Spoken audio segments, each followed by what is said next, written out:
পবিত্র রমজান মাসের আজকে জুমাতুল ওয়াদা, শেষ জুমা, বিদায়ী জুমা।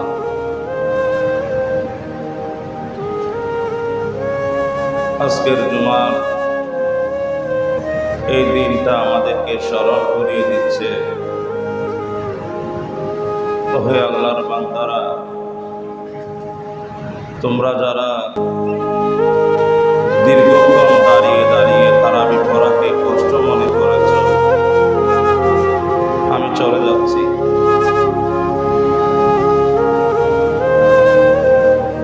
আমি তোদেরকে আর কষ্ট দিব না। 20 রাকাত তারাবির নামাজ, প্রায় 2 ঘন্টার কাছাকাছি নামাজে সময় দেওয়া, তোদের অনেক কষ্ট হয়েছে। আমি আর কষ্ট দিব না তোদের। আজকের জুমার দিন আমাদেরকে স্মরণ করিয়ে দিচ্ছে,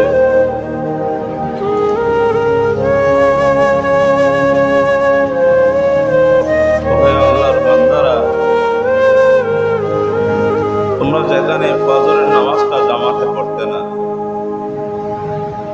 আমি রমজান মাস তোদেরকে ফজরের আযানের অনেক আগেই তোদের ঘুমটা ভাঙিয়ে দিয়েছি।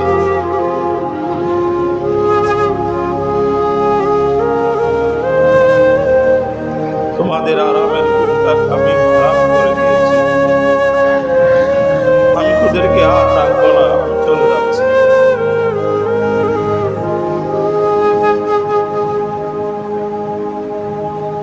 আজকের জুমার দিন আমাদেরকে স্মরণ করিয়ে দিচ্ছে,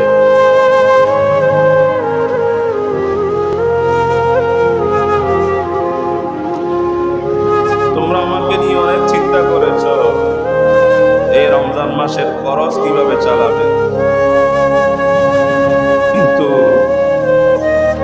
তোমরা জানো না আল্লাহ তোমাদের জন্য সবকিছুর ব্যবস্থা করে রেখেছে।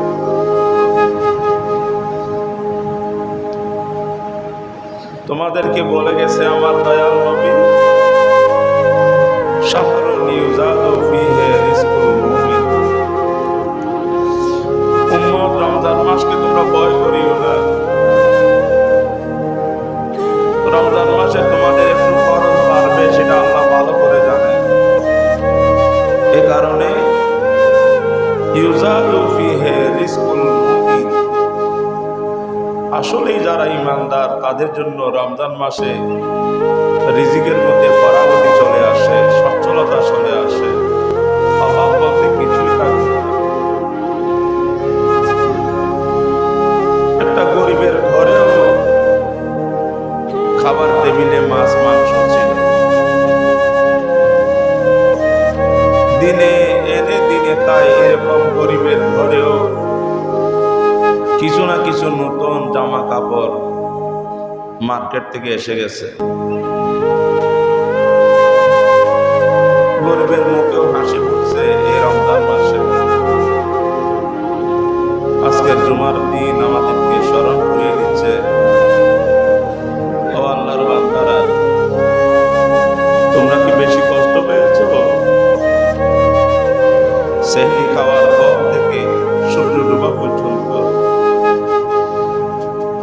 তোমরা যারা মাঠে কাজ করো, রোডে গাড়ে পরিশ্রম করো, কৃষি কাজ করো, অফিস আদালতে চাকরি করো, তোমাদের অনেক কষ্ট, অনেক পরিশ্রম।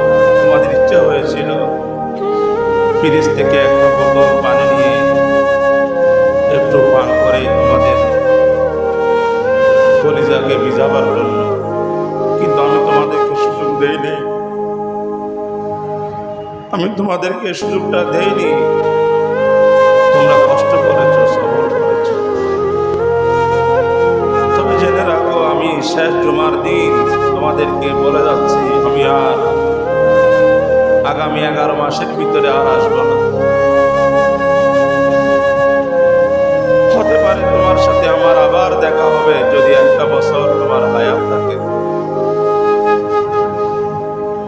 আবার দেখা হবে তোদের সাথে।